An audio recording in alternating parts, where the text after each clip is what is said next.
राधे राधे, जय माता की भक्तों। आप सभी का स्वागत करती हूँ स्पिरिचुअल ज्ञान साधना में और आप सभी से अनुरोध करती हूँ कि स्पिरिचुअल ज्ञान साधना को सब्सक्राइब कर लीजिए और बेल आइकन को प्रेस कर दीजिए ताकि आपको नई नई वीडियोस का नोटिफिकेशन। या देवी सर्वभूतेषु शक्तिरूपेण संस्थिता नमस्तस्यै नमस्तस्यै नमस्तस्यै नमो नमः। बोलिए माँ शक्ति की जय। जय माता की। राधे राधे भक्तों, कैसे हैं आप सभी लोग। आशा करते हैं माता जगत जननी माँ भगवती की कृपा से सभी लोग बहुत अच्छे होंगे। प्रिय भक्तों, सबसे पहले आपको गुप्त नवरात्रि की हार्दिक शुभकामनाएं। आज की वीडियो में हम बात करेंगे आषाढ़ मास के गुप्त नवरात्रि के विषय में। कलश स्थापना का क्या समय रहेगा, बहुत ही सुंदर जानकारी लेकर आए हैं, तो भक्तों बने रहिएगा स्पिरिचुअल ज्ञान साधना में, जो कि आपका अपना चैनल है। प्रिय भक्तों, ये वो समय होता है जब माँ दुर्गा की साधना गुप्त रूप से की जाती है और साधक अपनी मनोकामनाओं को सिद्ध करने के लिए माँ की साधना करते हैं। प्रिय भक्तों, जैसा कि हम सभी जानते हैं, हमारे भारतवर्ष में साल में 2 बार गुप्त नवरात्रि आते हैं, एक माघ मास में और दूसरी आषाढ़ मास में। आम नवरात्रियों में देवी की पूजा सार्वजनिक होती है, किंतु गुप्त नवरात्रि में तंत्र साधना और गुप्त उपासना के लिए माता की आराधना की जाती है। इनमें 10 महाविद्याओं की पूजा की जाती है और जैसा कि हम पहले भी बता चुके हैं कि यह गुप्त नवरात्रि प्राचीन समय में तंत्र साधनाओं के लिए की जाती थी, किंतु समय बदलने के साथ साथ बहुत सारी चीज़ों में जिस तरह परिवर्तन आया है, हमारी सोच में भी परिवर्तन आया है कि तांत्रिक साधनाओं के साथ ही हम अपनी मनोकामनाओं को पूर्ण करने हेतु हम गृहस्थ लोग भी गुप्त नवरात्रि में माँ दुर्गा के शक्ति रूप की उपासना करते हैं। अनेक प्रकार से माँ की पूजा आराधना करके माता को प्रसन्न करते हैं। प्रिय भक्तों, तो आइए जान लेते हैं आषाढ़ मास की गुप्त नवरात्रि इस बार किस डेट से प्रारंभ हो रही है और कलश स्थापना का क्या समय रहेगा। तो आषाढ़ माह की गुप्त नवरात्रि इस वर्ष 2025 में 26 जून से 4 जुलाई तक चलने वाली है और कलश स्थापना यदि आप करना चाहते हैं तो उसका मुहूर्त भी जान लीजिए। कलश स्थापना का जो शुभ मुहूर्त है वह सुबह 5:25 से 6:58 तक है और तारीख रहेगी 26 जून। अभिजीत मुहूर्त की बात करें हम तो वह रहेगा सुबह 11:56 से दोपहर 12:52 तक। अब आप इसमें से किसी भी मुहूर्त में कलश की स्थापना कर सकते हैं।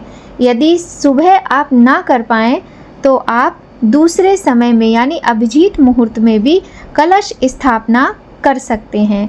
प्रिय भक्तों, कलश स्थापना के बिना भी आप गुप्त नवरात्रि का व्रत कर सकते हैं। आप चाहें तो अखंड ज्योत लगाकर माता के व्रत का प्रारंभ कर लें और आप चाहें तो कलश स्थापना और अखंड ज्योत दोनों के साथ माता के व्रत प्रारंभ करें और यदि आपकी इच्छा है तो आप माता की समक्ष एक दीप प्रज्वलित करके भी इस व्रत का संकल्प ले सकते हैं।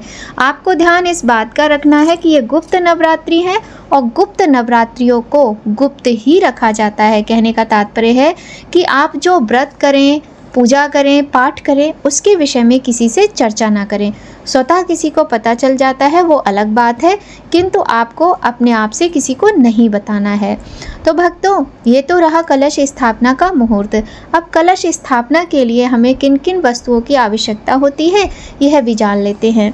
सबसे पहले आप कलश ले लीजिए। मिट्टी का लेना है तो मिट्टी का, तांबे का, पीतल का, कोई भी कलश ले लीजिए, लेकिन ध्यान रखिएगा लोहा प्लास्टिक का कलश आपको नहीं लेना है।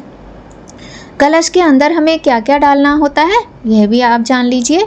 तो कलश के अंदर सबसे पहले आपको डालना है गंगा जल थोड़ा सा, उसके बाद उसमें गोमती चक्र, लौंग, इलायची, दूर्वा, हल्दी की गांठ और चांदी का सिक्का, इस प्रकार से आप सारी वस्तुएं कलश के अंदर डाल दीजिए। यहाँ पर हमने आपको अक्षत और पान नहीं बताया क्योंकि इस तरह की चीज़ें अंदर सड़ने लगती हैं तो सड़न पैदा हो जाती है और 9 दिनों तक हमें कलश रखना होता है। तो आप इन वस्तुओं का प्रयोग ना करें, अगर आपकी इच्छा हो तो आप कर भी सकते हैं। इसके अतिरिक्त आप इसमें कपूर और इत्र अवश्य डालें और कलश के ऊपर रखने के लिए आपको श्रीफल लेना चाहिए या नारियल लेना चाहिए और एक चुन्नी, और कलश के ऊपर ढकने के लिए जो एक पात्र होता है वो लेना है आपको, उसमें अक्षत भरने हैं। चावल का दाना बिल्कुल भी टूटा हुआ ना हो, ये भी ध्यान रखिएगा। और श्रीफल में आपको चुन्नी लपेटनी है और मौली से श्रीफल को आप अच्छे से चुन्नी लपेट दीजिए और कलश के जो मुख होता है, जो गला होता है, वहाँ पर भी आपको मौली लपेटनी है। कलश पर आपको स्वास्तिक बनाना होता है, ओम का चिन्ह बनाना होता है। इस प्रकार से आप कलश स्थापना करते हैं। इसके अतिरिक्त कलश में हम आम के पत्ते, अशोक के पत्ते भी रखते हैं, जिनकी संख्या 7, 9 इस प्रकार से आप रख सकते हैं। तो आज की वीडियो में हमने जाना कलश स्थापना का मुहूर्त और कलश स्थापना की जो वस्तुएं होती हैं वो भी। देखिए भक्तों, पुनः हम आपको बताना चाहेंगे कि जो गुप्त नवरात्रि होते हैं, इन गुप्त नवरात्रियों में पूजा करने की विधि सेम टू सेम वैसी ही होती है जैसा कि हम नॉर्मल जो नवरात्रि हमारे आते हैं वासंतिक और शारदीय उसमें करते हैं।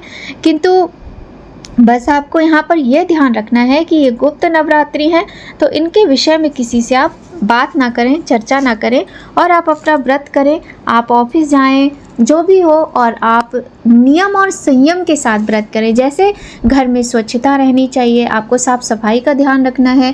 झूठ, निंदा, चुगली, अहिंसा यानी कि लड़ाई झगड़ा, क्लेश, मारपीट, इन चीज़ों से आपको दूर रहना है। साथ ही आपको यह भी ध्यान रखना है कि आपको खाने पीने में भी बहुत अधिक सतर्कता बरतनी है। जिस घर में नवरात्रि का व्रत किया जाए वहाँ किसी भी प्रकार से तामसिक वस्तुओं का प्रयोग भोजन में नहीं करना चाहिए। और इसके अलावा आप इस बात का भी ध्यान रखें कि आपका अगर व्रत है तो आप किसी दूसरे के घर का जल भी ना पिएं। ऑफिस जा रहे हैं, बाहर जा रहे हैं, अपने घर से जल लेकर जाएं।